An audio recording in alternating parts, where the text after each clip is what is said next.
Okay, so community court has, in Eugene at least, it has two functions. One is universal to community courts nationwide. Community courts began in the New York tri-state area, in Newark and Brooklyn, I think were the first two, Newark, New Jersey. And essentially the thought is, when you have a homeless person sleeping in a doorway of a business, and the business calls 911, and the police respond, the resulting criminal charge is criminal trespass. And the way that the criminal justice system traditionally handles that is to put the person in jail and give the person fines. Now, that doesn't do the business any favor, because as soon as they're released, they're going to go right back to sleeping in the doorway. It doesn't do the homeless person any favor, because it only adds burdens to their life, particularly with the fines. They're never going to get paid. And it doesn't do the taxpayer any favors, because the taxpayer is paying for that jail, paying for the court system, and paying for monitoring the fines, etc. So they wish to have a new approach. A lot of studies were done, and a program based on evidence-based practices was implemented. And essentially the notion is, rather than the traditional jail and fine approach, have mandated social services. In other words, folks enter a community court program for, say, the criminal trespass. And an evidence-based assessment is given. They're asked questions about various things in their lives, their housing, questions related to psychology, questions related to substance abuse, related to physical health, related to whether they have an ID, birth certificate, and based on the needs identified in that assessment, we put them in a case plan. And then it's my job to ensure that they're connected with those social services. And then it's also my job to ensure that they comply with those social services. And then once they have complied with all the social services, they've applied for housing. Sometimes a very common one is take some step towards employment. If they are disabled, then instead put in an application for Social Security disability. If they're a veteran, connect with the VA for their veteran benefits. And once they comply with it, the charges are dismissed. And the evidence suggests that folks that graduate from such programs have reduced recidivism. And recidivism means their likelihood of reoffending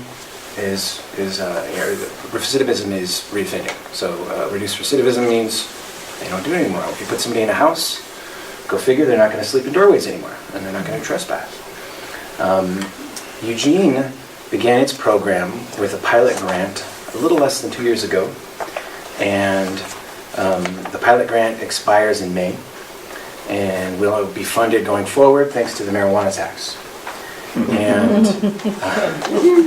And Eugene does it slightly different than the other folks that are doing it across the country.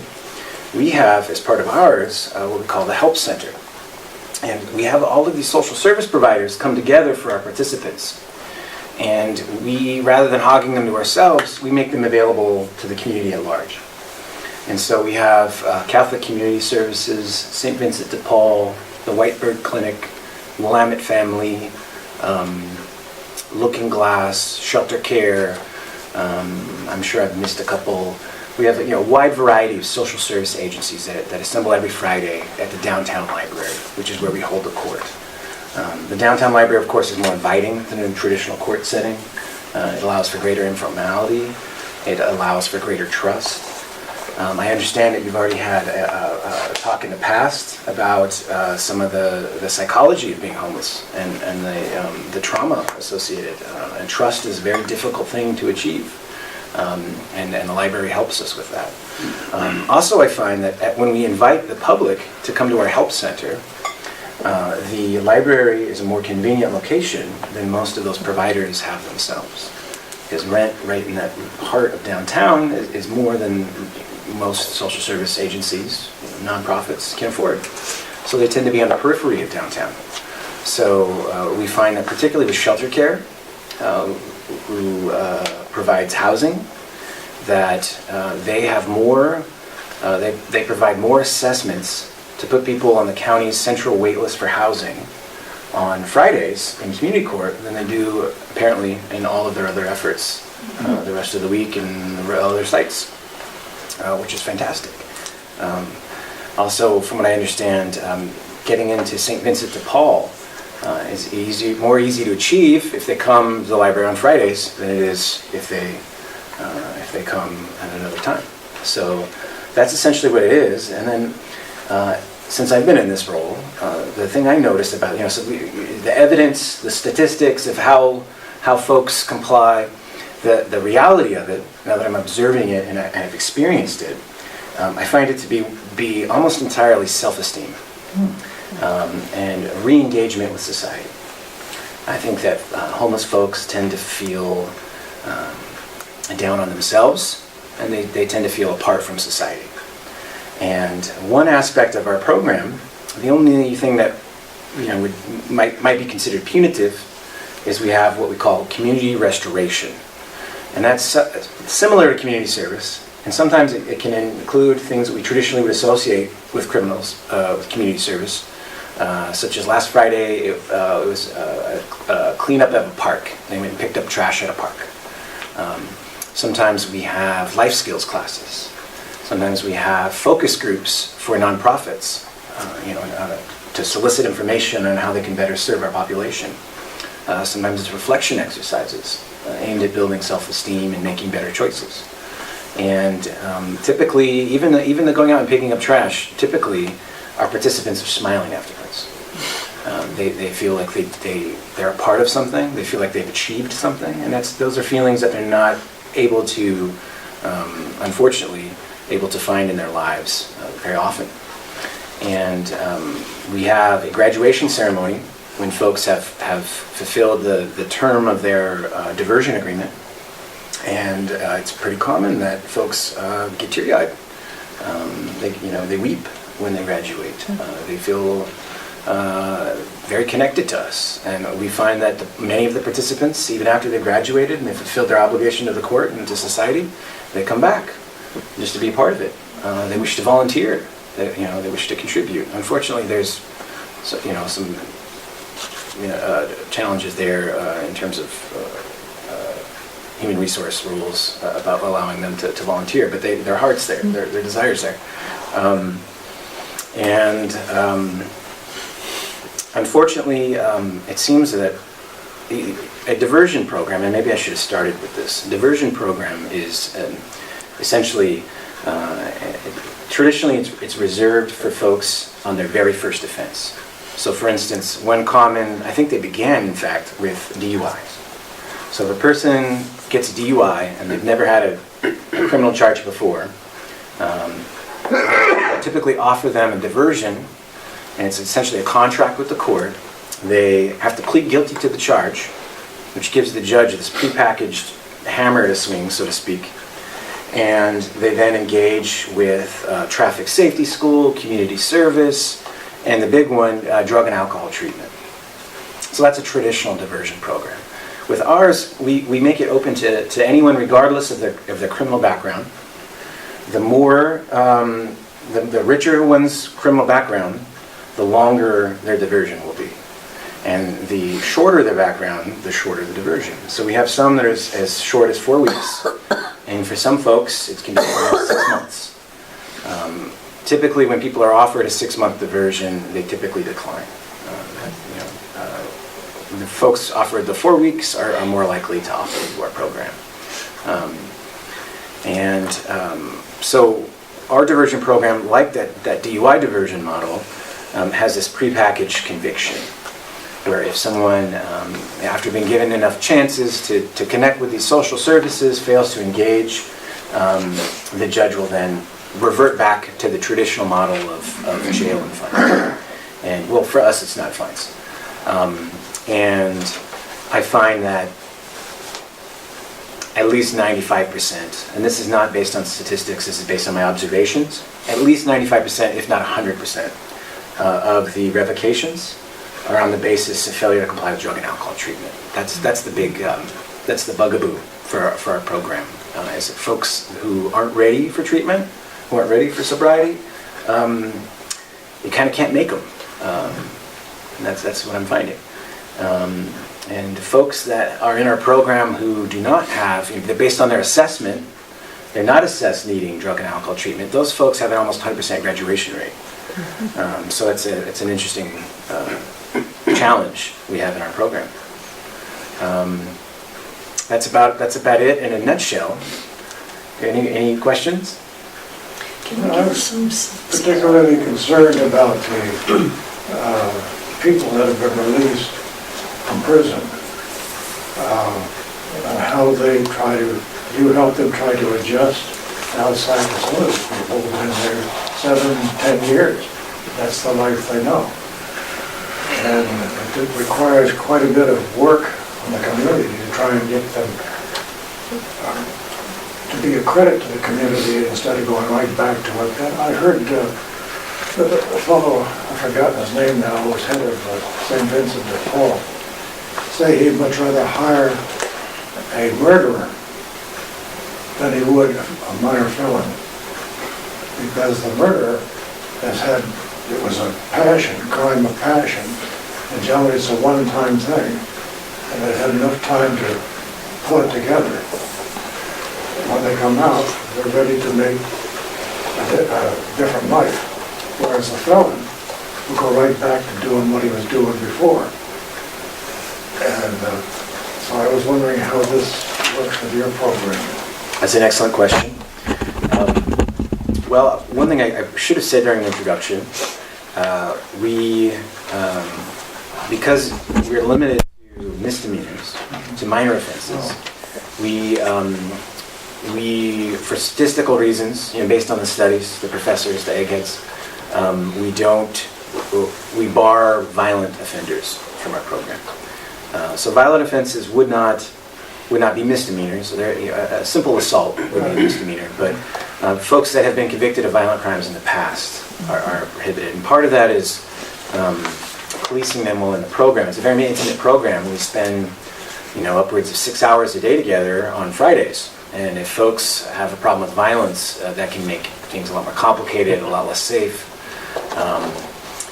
And then in terms of folks that have, there's an actual term for what you're describing, that kind of culture that's created from incarceration. Yes, the term escapes me.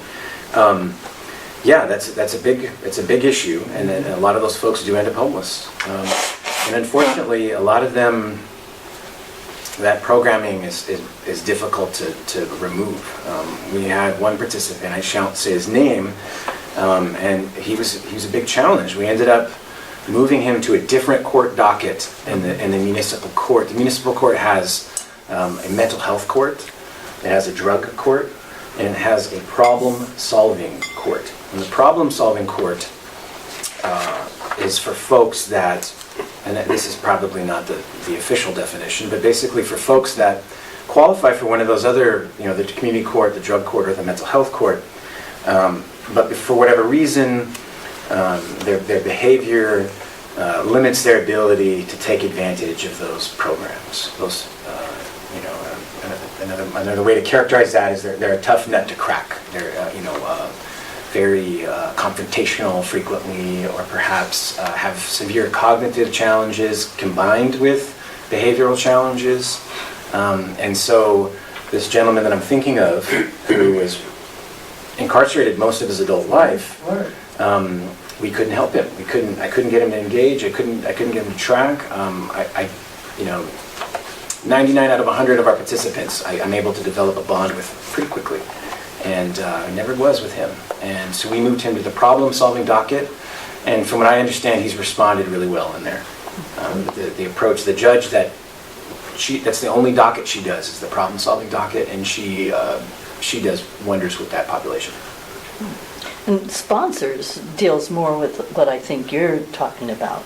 Excuse me? Sponsors Yeah, Incorporated.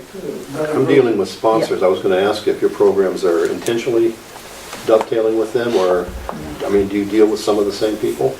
Apparently not, because of the degree of the crime, but if you've got something close to 100% turnaround, sponsors has feels proud about 40% turnaround. So they keep about 40% of their people up from going back in.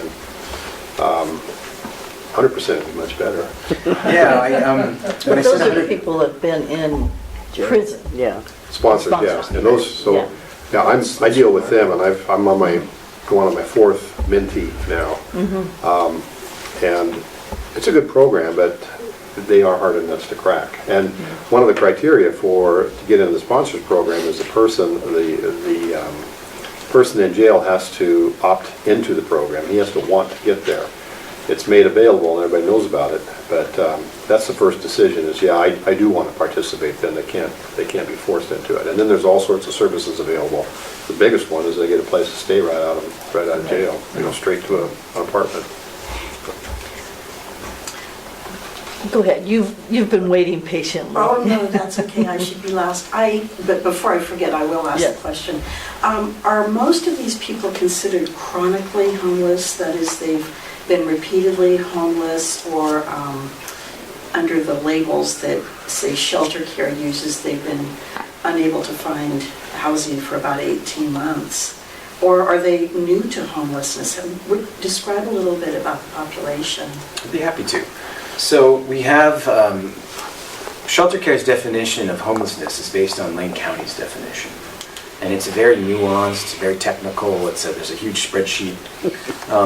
For us, we define the way that we get our participants is anyone in the downtown core, essentially the downtown police beat, Eugene Police Department's downtown beat, who receives any of a number, I think it's something like 14 quality of life crimes. And those are criminal trespass, illegal camping, things of that nature, things that are statistically associated with homelessness, are automatically cited in the community court. They can elect to opt in or not, but they automatically come to us for their arraignment. We get the first crack at them. And we also, because of evidence-based practices, we try to get them in there much more rapidly than they would otherwise be arraigned. And the reason behind that is the evidence suggests that the quicker we're able to engage them with social services, the greater the likelihood we reduce recidivism. And so to answer your question, because we don't define we don't define our catchment around the parameters of homelessness, but rather around quality of life crimes, we do get folks who are not homeless. And in fact, every once in a while, we get somebody who enjoys affluence. Although it hasn't happened during my term here, we get students from the University of Oregon. One of our crimes is open container, consuming alcohol out in public.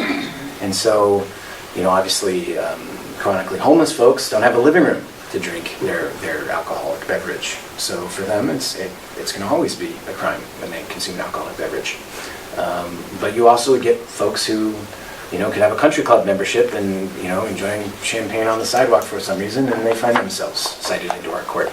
I mean, that particular scenario hasn't happened, but it has the potential. We did have one individual, a Michigan alum, who came to Eugene with an association with the University of Oregon, and he owned a publishing company, and he was in for an open container, and he didn't have to work. He was a member of the leisure class, and so there's no requirement that folks are homeless, but just the nature of it, the evidence-based nature, the majority of our catchment are folks that are chronically homeless. I'd say, this is just an estimate, it's not based on statistics. I'd say 95% are chronically homeless, have for the last 3 years experienced chronic housing insecurity. Some of them, the more fortunate of them, they're able to couch surf or perhaps sleep in a vehicle. But for more than half, they don't even have that. They're sleeping in a tent or in a doorway most nights. Age range. It's another great question. So it tends to, relative to the population of Eugene, I'd say we have two, and this is anecdotal. This isn't based on studying the evidence or studying the statistics. But it seems we have one group that's 20s and 30s, into early 30s, kind of a youthful group. And then we have another group that picks up in their 50s, and it extends into their 70s. We even had some that were 80s. And kind of in that mid-late 30s, 40s, we tend to not have as many folk. Yeah, I don't know what the sociological explanation for that would be.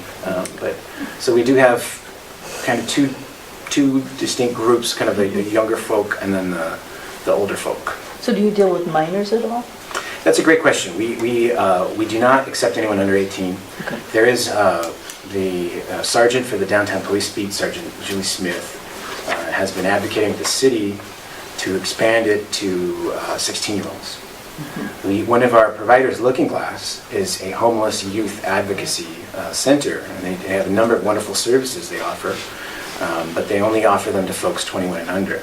Right. So for us, it's just a very narrow 18 to 21, the folks that we connect with them. Yeah. Okay. Thank you. So it kind of disturbs me that this is only the downtown core area. Yeah, is that because the business community brought this about?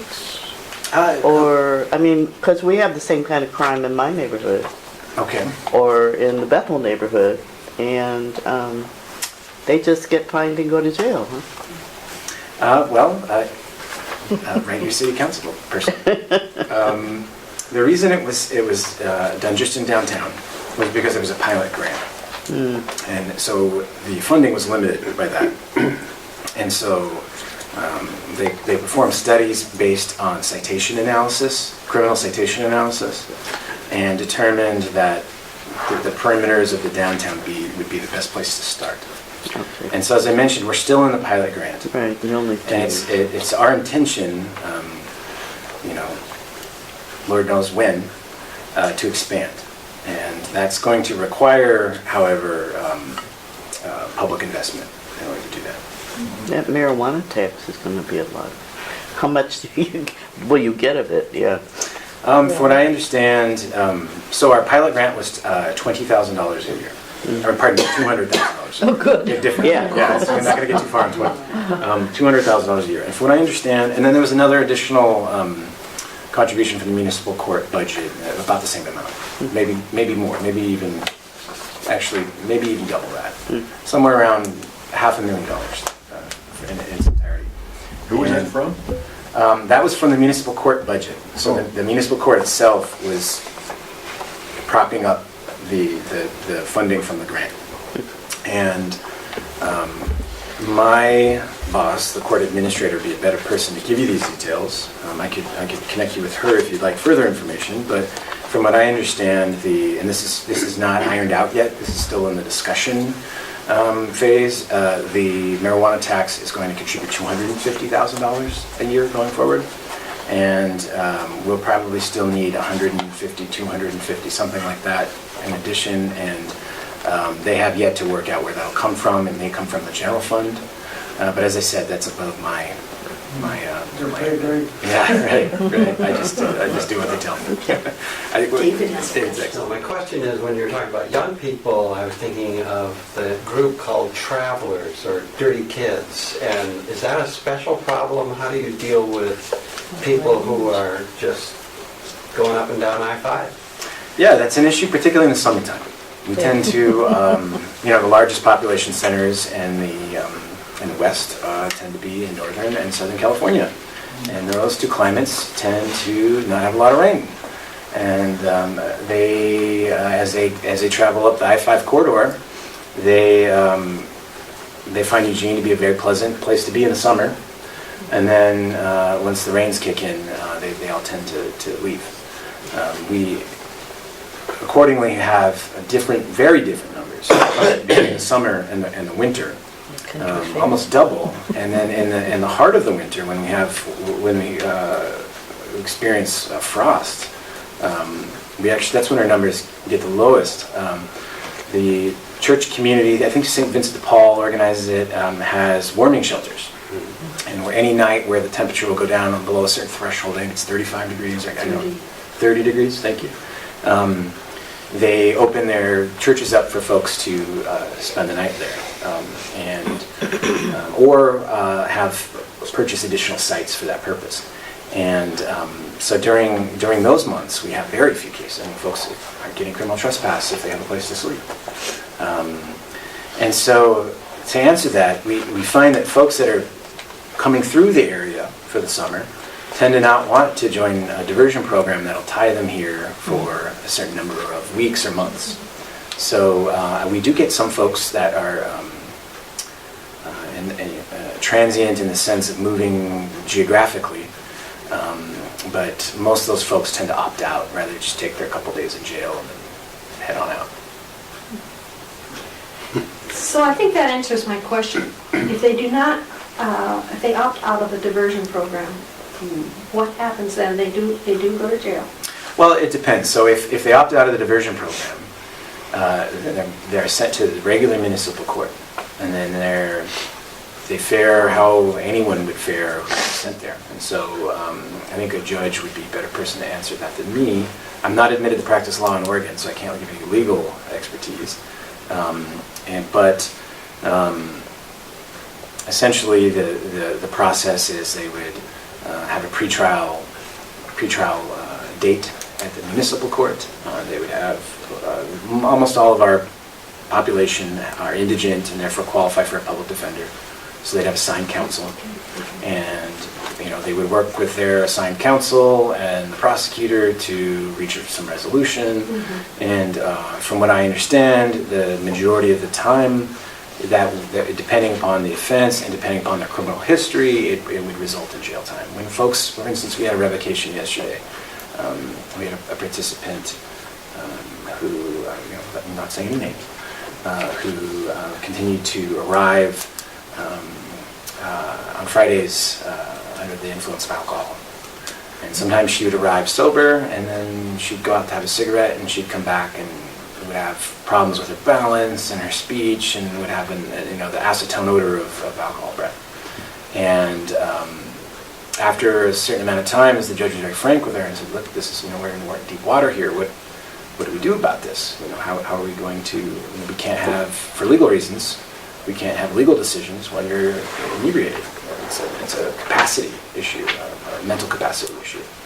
And she said rather than continuing with the drug and alcohol treatment, she would rather just go to jail. She'd rather go to jail? Right. Mm-hmm. And so, from what I understand, and she, this particular lady is in her 60s, and I'm unfamiliar with her criminal record, but based on the length of her program, I think it'd be safe to guess that she's already had exposure to the criminal justice setting, and I believe she was sentenced to 5 days, but that I might be wrong. 3 squares and a soft bed. Yeah. In fact, where I went to law school in Indiana, northern Indiana, I did the public defender clinic, and they have no social services over there compared to on the West Coast. And when the colds there are way worse than the colds here. Right. The colds there are really brutal. And when November would sweep around, all the homeless folks would be arrested they'd find the most minor things to arrest them for, and then would sentence them until May. Defrosts, they can get out, and that's how they funded their homeless problem, through the jail budget. There was caring in that, that you could see in the judges. It was like a paternalistic approach, but it's better than allowing them to die of cold. Can you define the downtown area? Is it Broadway? Is it 11th? It shows in It's the in the pamphlet. map Oh, here. okay, you don't have to repeat it, I'm sorry. Yeah. I didn't read the brochure yet. Yeah, and there's our based on statistical analysis, and this is just ideas. None of this is anything that's in the works. I want to make that clear.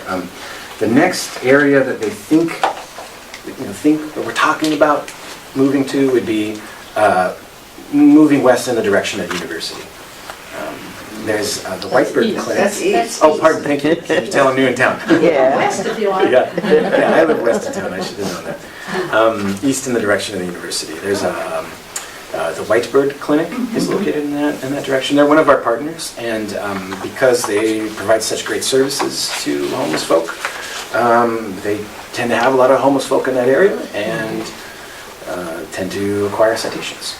So that's if I were a betting man, that's where I would bet that future Walk expansion outside of the area, would go towards. which Whitebird is. Do you do anything with, what's the group that goes around with Cahoots? socks and that sort of? Cahoots. Cahoots. Yeah. As part of So- Whitebird, though. Yeah, Cahoots is a partnership between Eugene Police Department and Whitebird. From what I understand, I'm kind of rusty on this. I think the funding comes from EPD, and they have the downtown beat has this really fantastic group called the Court Team, not to be confused with COURT Court, like us, but CORT, and it stands for, oh heaven, I don't know what it stands for. It's, the RT is rapid something, and it's essentially it's regular EPD officers who have advanced training in social work and psychology and issues of that nature, so that they're able to respond to certain calls that the more traditional police approach wouldn't necessarily be tailored to help with. One example would be, there's an issue that I'm sure we've all seen on the news, the 911 call because a family member is suicidal, and how statistically, and I'm not talking locally, I'm talking nationally, how often police responding in those situations, they encounter an armed person. And their training when encountering an armed person is to proceed in a certain manner. And they're trained to. They have this, muscle memory. It's an automatic animal instinct that's been trained in them. And unfortunately, that often, results in the shooting of the suicidal individual, which obviously nobody wants that, scenario. And so the court team is kind of, not that specific issue, but essentially is trained to handle those sorts of things. And Cahoots has this van, and they're usually court team officers, EPD officers, and some of my colleagues from Whitebird who work in community court with us, and because the court team, their officer, I mentioned her already, Julie Smith, she's on our core team, essentially our board. So she's one of the voices that makes the executive decisions for community court. So they're very much a part of it.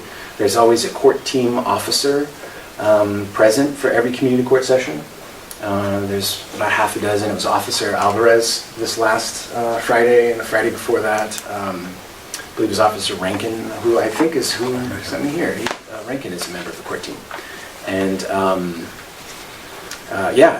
Eugene does it right in that sense. Eugene, the court team is a fabulous program, and I hope the rest of the country is able to learn from the successes that EPD has enjoyed.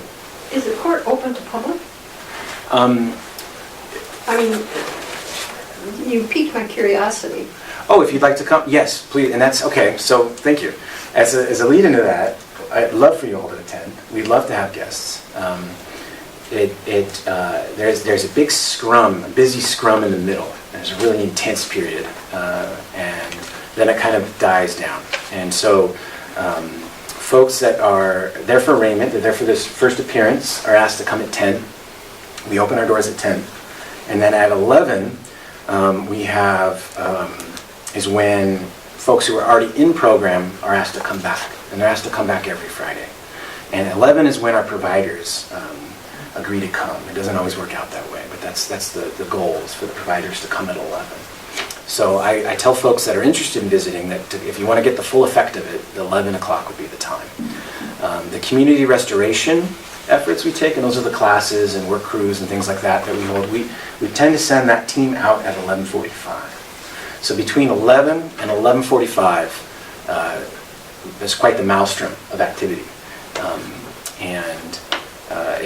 If you are interested in more relaxed viewing opportunity, I might come after 11:45 because it can be kind of intense before that. Is there a separate door at the library to enter? That's a great question. So when you enter the main downtown library, there's an atrium, and inside of that atrium, there's a coffee shop and some tables. And the library, when we open on Fridays, the library itself is closed. The atrium is open, and the coffee shop is open, but the actual library is closed to the public.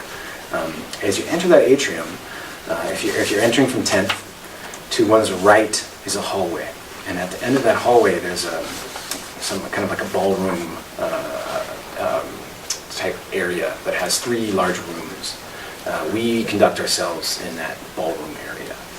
And one room we use as a lobby. We make coffee and make that available to folks. There's a collection of church groups that EPD has organized to provide lunches for our participants. We haven't had them recently, have hygiene kits that we give out to folk. And we have menstruation kits that we give out to folk. We had a clothing drive at the beginning of the winter or at the end of the fall. And we had one day where we gave out hats, another day where we gave out gloves, gave out coats. And so we disperse resources in that lobby room. And then also folks, it's a more, sometimes there's stress. There's an actual criminal justice work going on, and so folks can feel stressed. And so that room is a little more relaxed than the other two. And then as one enters, if one goes to this ballroom complex, one goes to the left, they'll get taken down a corridor, and then there's the actual courtroom. And we set it up, we try to approximate a regular courtroom with benches, not benches, tables for the judge and the clerk, tables for the prosecutor and the defense attorney, a gallery in the back for folks to view, seating for the defendants when they're facing the judge, and then some other tables off to the side where we conduct the assessments. And so in that sense, it's very similar to a traditional court, except for instead of being in a courtroom with the wood paneling, etc., and the benches, it's folding tables and chairs. And then the third room, so after folks are processed through the courtroom, they come into the room where I spend most of my time, and that's the help center. And it has a circular pattern, the entire community court, so folks that are entering that do not have court business, that come to take advantage of our social service providers, they would go through the lobby and instead come into that help center from a different side. And inside of the help center, we set it up with the tables, with the providers' backs against the wall and the tables facing inward. And then in the middle, we have a gallery of chairs where folks are waiting when participants are already, when providers are already seeing folks. And that's where the connections with the social services occur. I also set up a table there, and as each individual comes out of the courtroom, each participant, they first see me. And then I talk to them about their case plan, I talk to them about just about life. I try to make them feel valued and part of the program. I'm blessed with success in that regard. I'm able to connect with them well. I think part of it is, as we mentioned, I grew up in Seattle. My neighborhood in Seattle had 15,000 homeless people or something like that in the 80s, and like, oh, it's still probably has more now. And so I'm just used to it, it's not nothing new to me. And I've worked in indigent defense up in the Puget Sound. So again, they're just folk to me, they're not them, they're us. And which is part of why my job is so fulfilling, is that I'm able to connect with them in that way. And we are staffed. We have one part-time assessor for the court assessments. He's a PhD candidate at Oregon. And we have a judge, a prosecutor, defense attorney, court clerk, me, and then everything else that's done is done by volunteers. We might have some funding going forward, and once we have a new budget in May or June for some paid internships. But essentially, we were very reliant on volunteers. So one thing I brought is if you guys know anyone who's looking for volunteer opportunities, we would love to have folks. We in particular need folks around the school breaks. We rely largely on students for our volunteering. The students of the University of Oregon are very good to our program. Some find, some come and they're just like, wow, this is not for me, and never come back. And others find a deep connection, and they're every bit as much of a team as any of the paid employees are in terms of their commitment, both emotionally and in terms of their labor. We have some really wonderful volunteers. So I've brought some volunteer applications if you know anybody at the church or elsewhere that might be interested in volunteering sometime. And then in terms of observing, it's open to the public anytime. You're always welcome. I might be a little busy being pulled in 1,000 directions at once. As I mentioned, I wear all those hats, so I have to do all those things simultaneously. And there's no, seldom someone else I can delegate it to. So I may not be a very good host, but most likely one of our volunteers will be. Let's see. I wanted to ask you a question. To me, seems like a program that we have needed for a very long time, and I hope it becomes permanent. I mean, continues to infinity. But I wonder what kind of, if any, pushback you might have received. That's a great question. So when they were exploring this, so this would be going back maybe 4 years. So it was obviously before my time.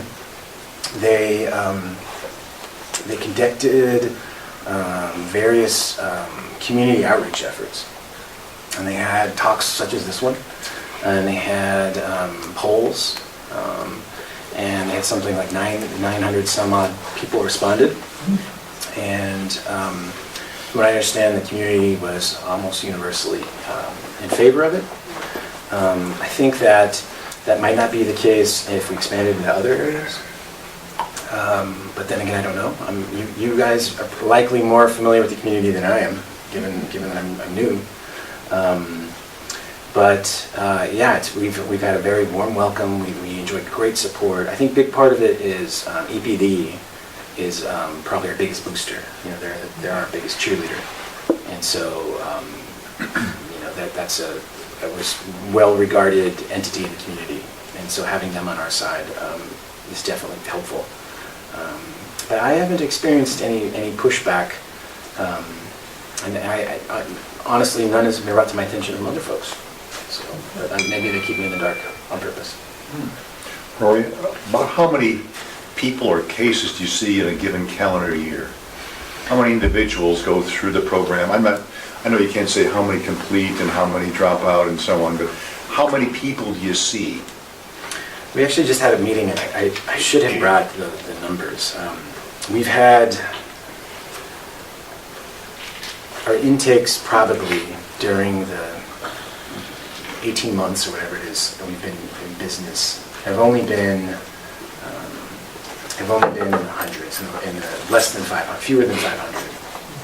And at any given time, we have somewhere in the neighborhood of 50 participants, not all of whom make their court appearance every Friday. So it's typically, unless there's some kind of circumstances that they communicated to their attorney or something like that, typically folks are given a pass the first day they missed, and then the second time a warrant for their arrest is issued.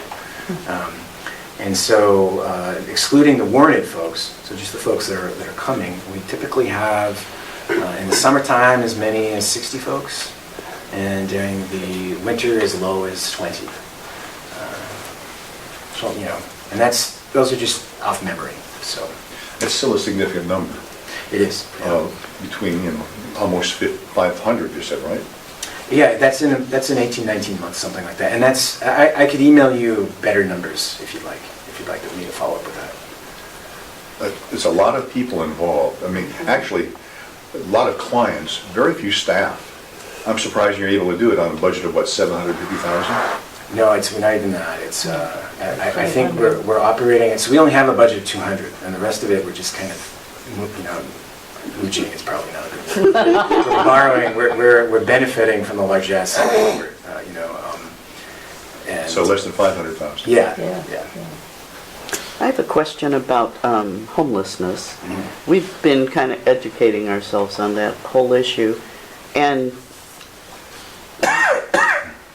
getting on the central housing waiting list is not going to put somebody in housing. It usually takes a couple of years to move up in that process. So I'm just wondering how successful you are in getting any of these people really off the street. It's a fantastic question. This is a problem experienced on the whole of the West Coast, west of the mountains. Over in Spokane, they can house people, but they don't have the same housing issues we Yeah, have here. we just don't have the housing. Yeah, I'd say, yeah, unfortunately, we're not able to house people very often. Typically, when we are able to house people, it's because they qualify, usually because of how bad their health issues, either mental or physical, are, that we're able to connect them with a program. Specifically, for instance, Shelter Care has a facility for head injury folks. So if I have a participant and they have a head injury, then it's a pretty good chance, as long as I'm able to connect them, to corral them, to get them to go to their appointments, there's a pretty good chance I'll get them housed. Veterans who qualify for VA services, the vets, we've had some problems with them recently because of hiring freezes and these kind of issues. There have been some problems with the Veterans Administration. The current administration has been kind of hostile to them. They currently have this, I don't want to get into that's a whole other can of worms, but they've been very short-staffed. They've actually reduced their commitment to the program. Well, there's 50,000 open positions in the VA system. Well, they can't That- hire any. I mean, in the country. Yeah. But, yeah, government's not hiring. Can I say something about the volunteerism? Please. I just want to warn everybody, be careful when you fill one of these things up. But They'll you call might you, get a huh? 2, 3, 4-year commitment laid on you. But the other side of that coin is you're helping people on a one-to-one basis. And if you've ever wondered, gosh, I wonder if I've ever had an impact in somebody's life, just one of these appointments will tell you how important that is, because each one of these people come out of a system or come out of a situation that they don't really want to be there. And sometimes it's just a matter of having one person in their life that's something positive, because they've surrounded themselves with largely negativism, oftentimes since birth. And so just everyone that I've mentored on the sponsors program, the question somewhere in the process is, why would you want to do this? Why would you want to spend time with me? And the two sides to that: one, I'm not worthy, so why would you want to spend the time? And then the answer is, because, I love you. And you can bump into people 1,000 times a day and never have the impact of what you can spend with an hour or two, or a long-term commitment with one of these folks. And they're no different than any of us. They're just, and I've had that too. Oh my God, I don't think I could be in a room with all those criminals. They're just a minute away from not being a criminal. They're just bad decision. I think exposure is so important for all of us, whether it's strictly the homeless population or the criminal population. It's being in situations often. That's what helps us understand their humanity a little bit better.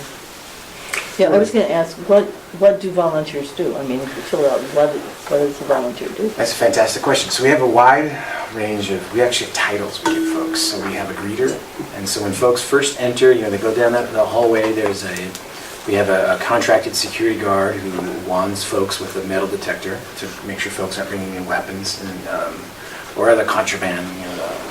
Can't bring in drugs or alcohol, obviously. And then after they leave, our security person he's one of our ambassadors. He's fantastic. We're so blessed to have him, Gerald. He's always able to start things off right. He has a very upbeat personality. He says every day is a good day. He's like one of those kind of folk. And so he gets people in a good mood when they first see him. And then they meet our first volunteer, which would be the greeter. And the greeter has a clipboard, and they have a list of all of the folks who are expected to be in court. And the greeter first asks folks their name.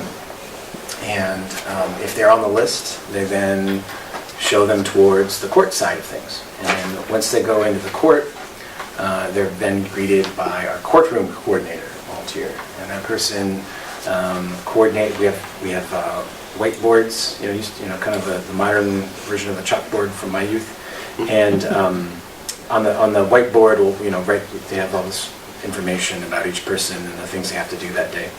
And then the other thing the greeter does is when folks come and they're not there for court, they're not on this list. They're coming because they want to take the front door assessment with shelter care. They're coming because they've heard St. Vincent de Paul's Vicky has better access to certain housing programs than other folks, and that's the best place to find her. When those folks come in, they're ushered the other direction, towards the help center. And once they get into the help center, we have a number of folks in there. We call them help center specialists, I think is what we call it. And there's a table there, so right when they enter the help center, they greet them, they ask them if they'd like an assessment of needs. A lot of times they don't, they know exactly why they're there, and they just say, well, where's shelter care, where's, Vicky, those two examples. Sometimes they don't, they just say, I need help, I'm struggling, and I don't know what to do, and a social worker told me this was a good place to start. And so in those circumstances, they'll ask them, well, what are the issues that you're presented with? Is it housing? Is it health? Is it, talk to me, tell me what it is.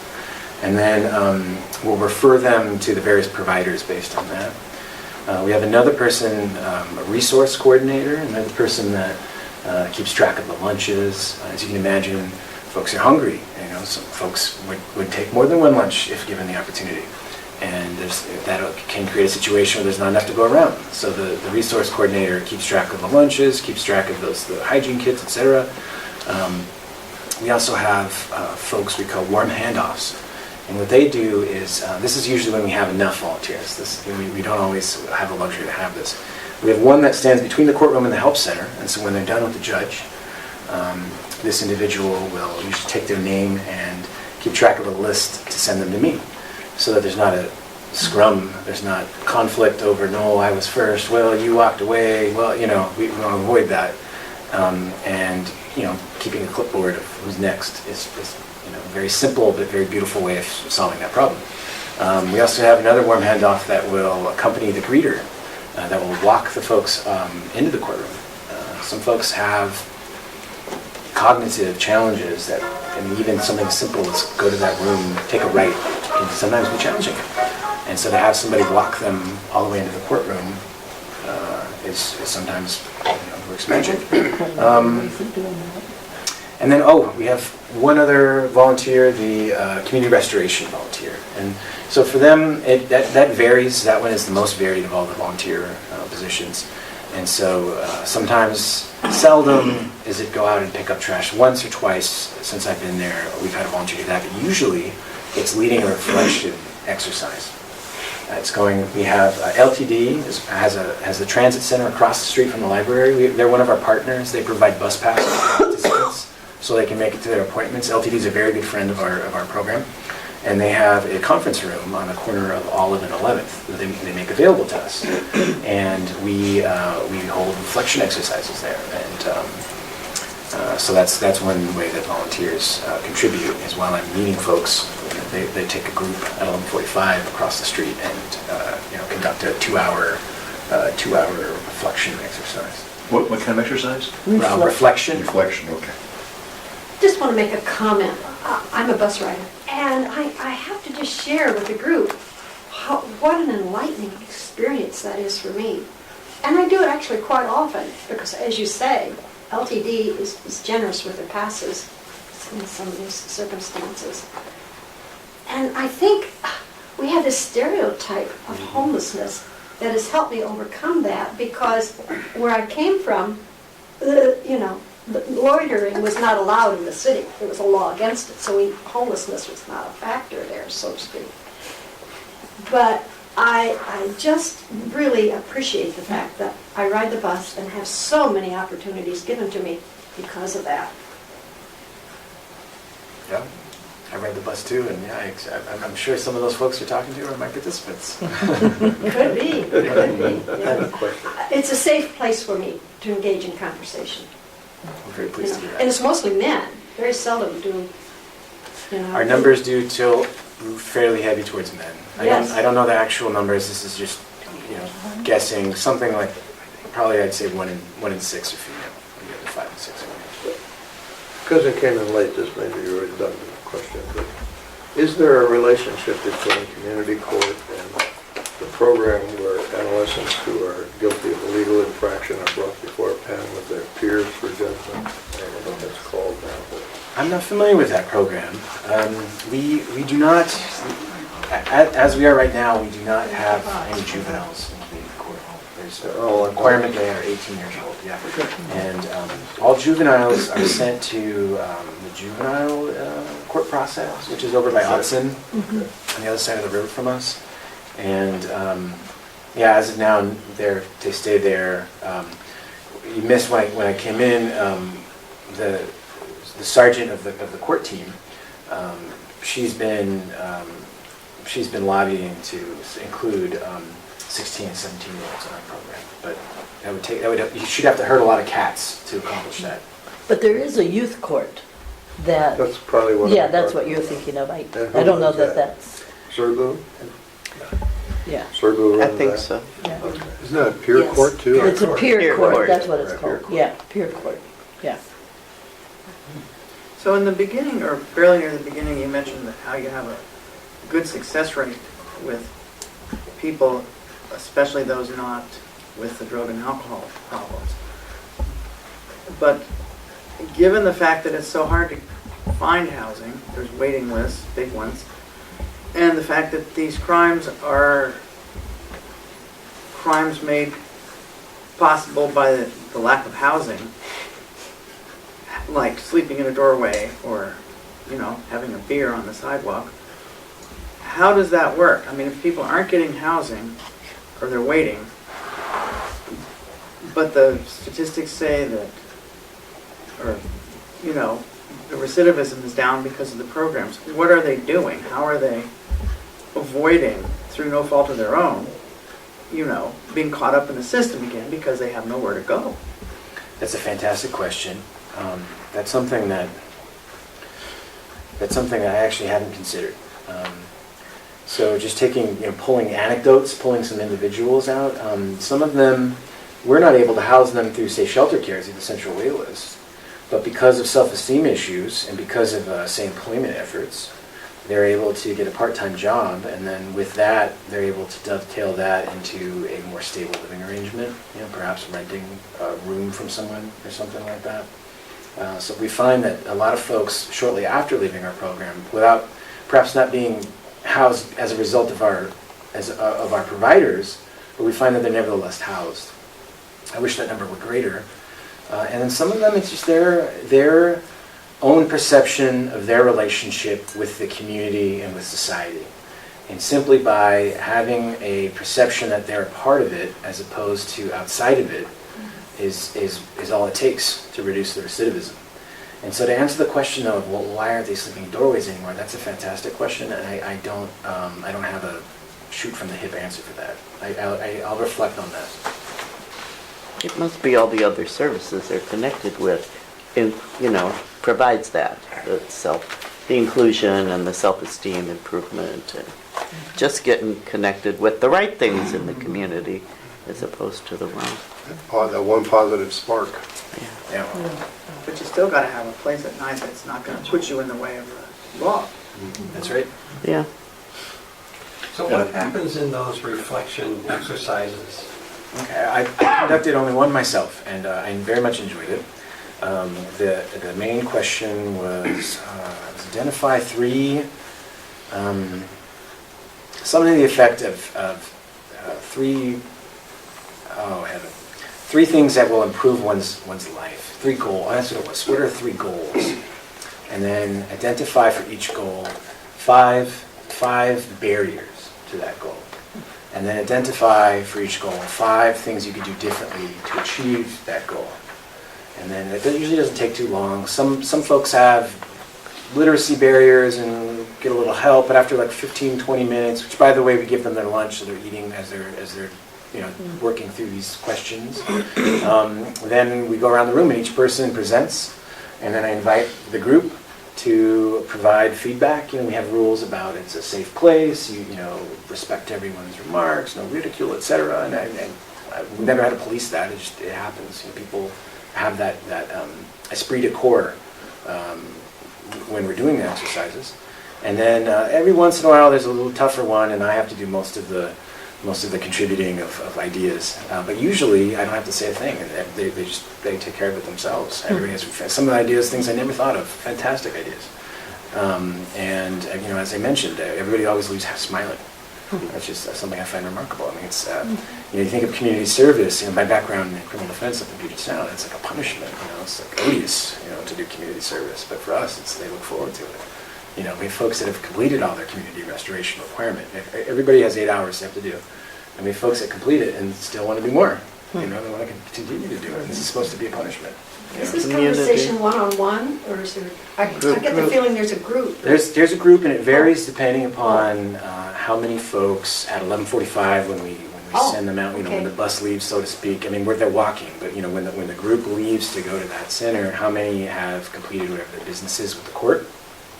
So if they have to see the judge for whatever reason, for instance, non-compliance, then they may miss community restoration that week. But it can be as small as, I think we've had groups as small as 4. And our record, which we just had with our graduate intern from Oregon's Policy Management School, she had, I think it was 15 or 16 participants all at once.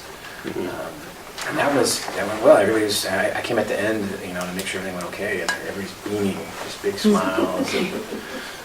So yeah, that's a lot of fun. It's really fulfilling.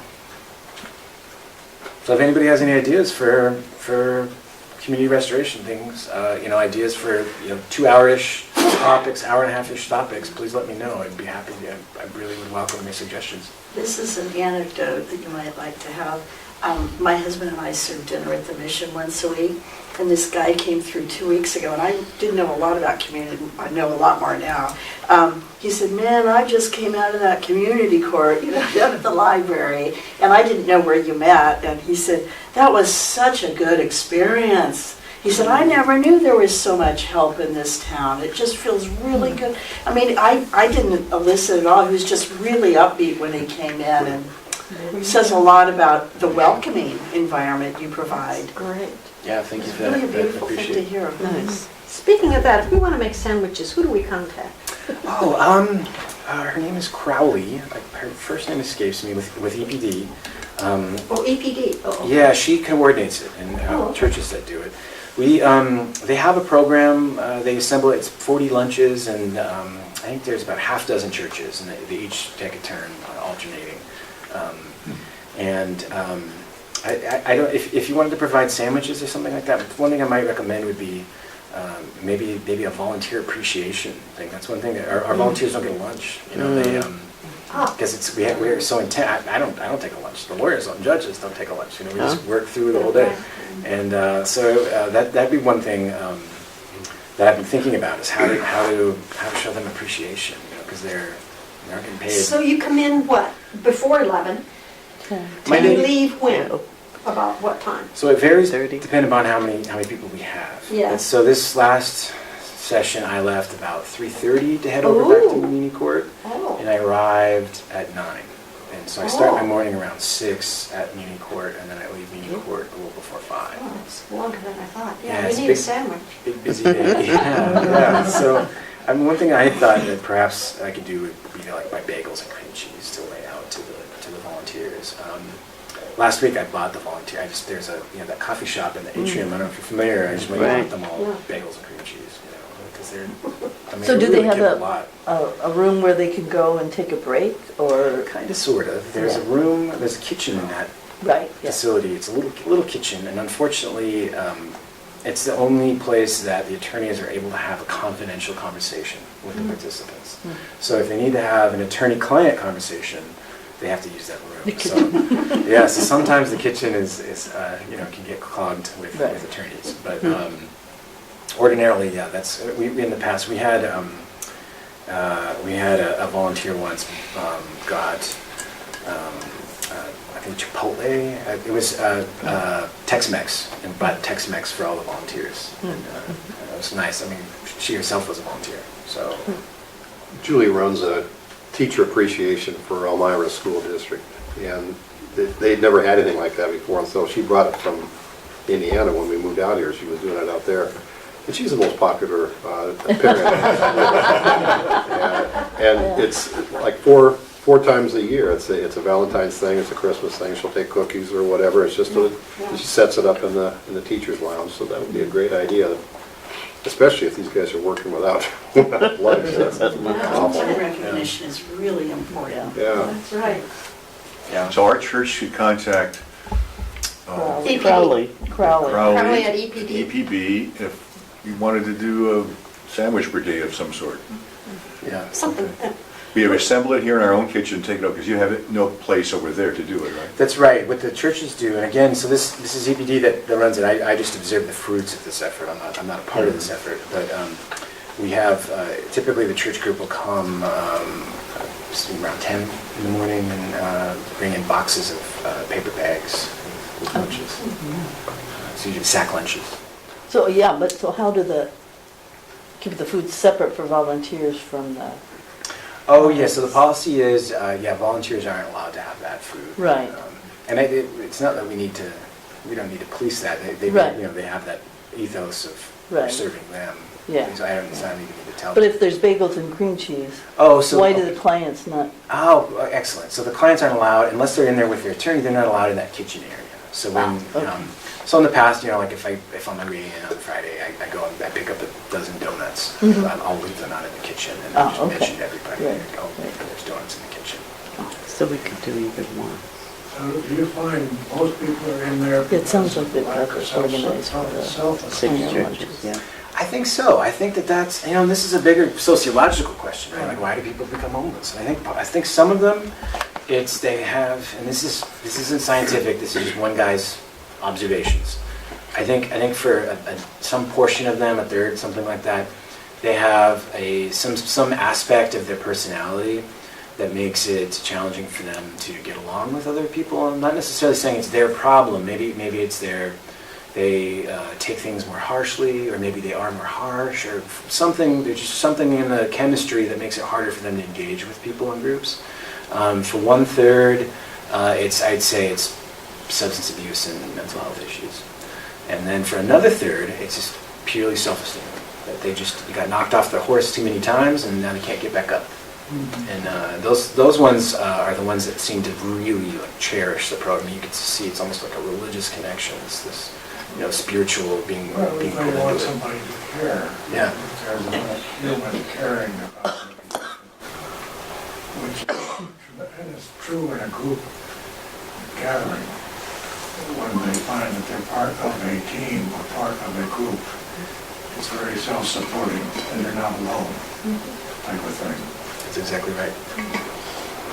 I've heard a lot about foster homes, foster parents in Oregon the last week or two with a report that says, hey, there aren't enough foster homes and we don't have enough money to pay enough social workers or caseworkers to take care of it all. About how many people would you say out of those groups have problems that began because they were either neglected or abused as children? I'd say more than half. We know what proportion. Some of it, so I'm a parent. Some of the stuff I observed, some of these problems engaging with society, there are things that I can remember working with, and I don't say this to be patronizing, it kind of breaks my heart when it happens. Skills things that I can remember working with my kids on when they were 2 or 3. Mm-hmm. And it kind of brags my heart. I was like, they didn't have someone when they were that age to work them through that issue. They just, this whole time, here they are in their 60s, and they still have, it's not they've reverted to it. They just, this real simple lesson of how to solve an issue or something. Yeah. And apparently there was nobody there in their life to give it to them. And I'm the first person to oh, why don't we try this approach? And it'll stick, and I'll watch, the next week they're doing it. With this thing that somebody should have told them when they were 3.